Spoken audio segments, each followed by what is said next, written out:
Hi everyone, back to my YouTube channel. It's Chris back with a Rumour Has It video. We're talking about players linked to the football club in the coming transfer window. And this is another player that has been dropped as a name for a potential replacement in the squad for Sandro Tonali. We've had a few players linked already. This whole Saudi Arabian loan thing for Ruben Neves has absolutely ignited the corrupt Premier League, and they're looking to do new rules apparently to stop this from happening. But there is other players on the list that Newcastle are looking at try and bring in to replace the suspended Italian who's out for 10 months, to remind you about that, because of his breach of betting laws and due to his gambling addiction. So Newcastle definitely needs some new bodies in midfield, and there'll be loads more names linked. We are going to get stuck right into a player straight away. Just before we do, a little reminder, if you haven't already, please click subscribe. We'd love you to come and join us. We're over 5,700 subs, so loads of room for you guys here and evermore. Loads of content, transfer rumour videos just like you're about to watch. We've got post-match analysis, match previews, what's going on as a live show every Monday night, which is a great bit of crack for everybody to get involved with,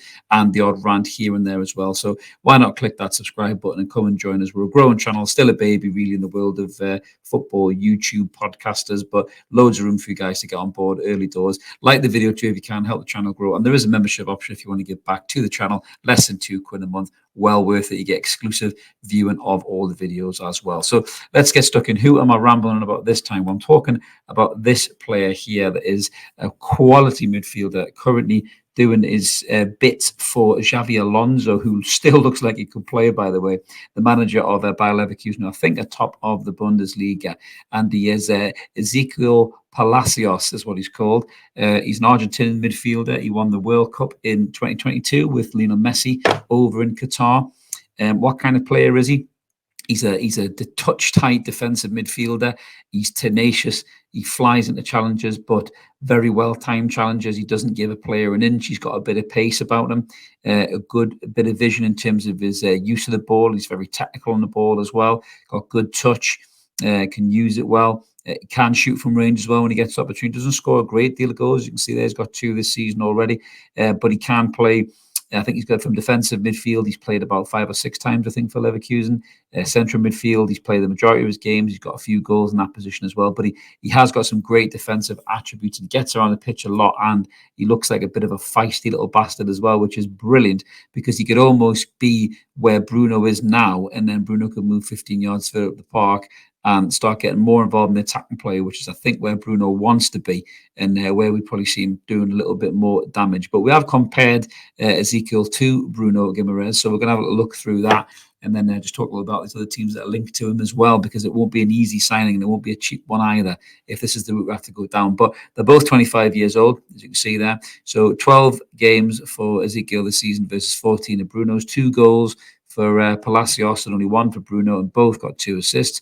Passing per game, you can see Ezekiel's using the ball a lot more. Now, this could really be the Xavi Alonso effect, I think, on Bayer Leverkusen. We've all seen these training videos, which, to be honest with you, the bit I got out of that was that the manager's still an absolute baller. He was a brilliant player when he played for Liverpool, then went to Real Madrid, then he played for Munich as well.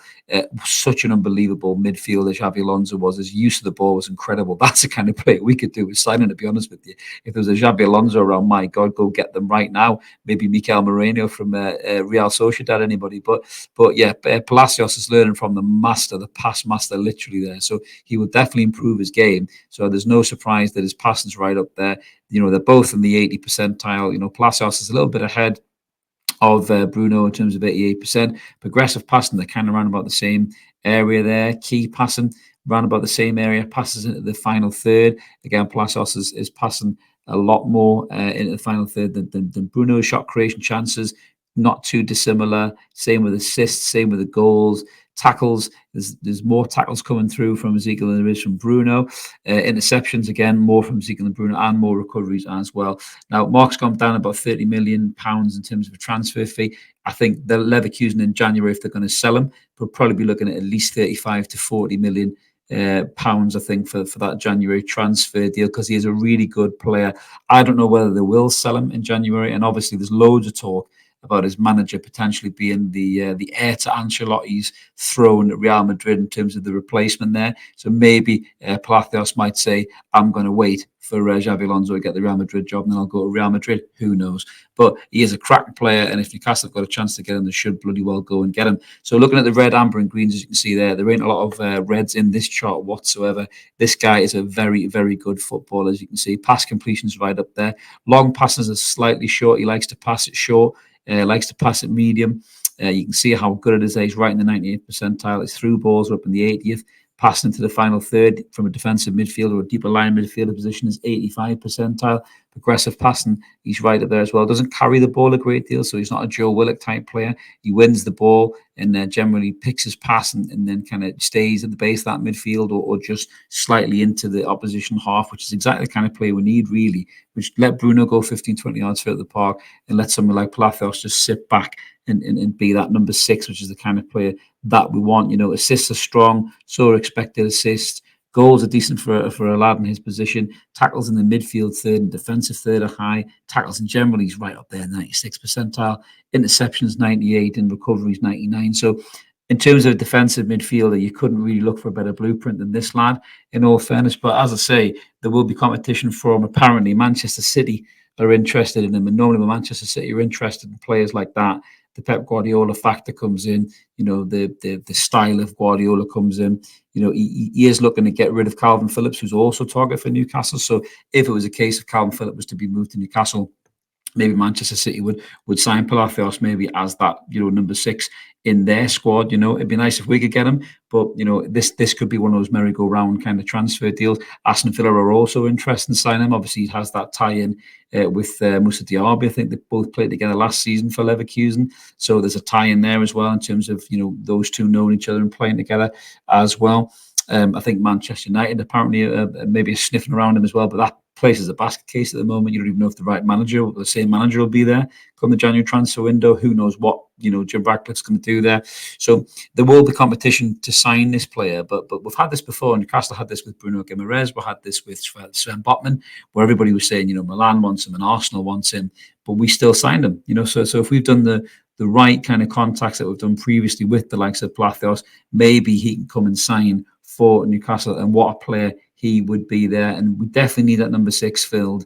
If Manchester City are wanting 50 million quid for Calvin Phillips, I like Calvin Phillips. I think he's a really, really good player, but 50 million quid he ain't at the moment. If you can get a deal closer to maybe 35, 40 million, or potentially a loan with an option to buy, whether City would go for or not, I don't know. Maybe they do to get his wages off the books and then they sign Palacios, or maybe we sign Palacios for 40 million quid, who knows. But I think either him or Phillips will be good additions to the squad. But this kid looks a lot more mobile, certainly Calvin Phillips has done in the last year and a half. He's barely played for Manchester City. This lad looks a real player, World Cup winner, Bundesliga player, playing for Xabi Alonso. This could be a real good signing for Newcastle United. So let us know what you guys think in the comments below. We always like to hear from you. As I mentioned at the start, if you haven't already, click subscribe. We'd love you to come and join us.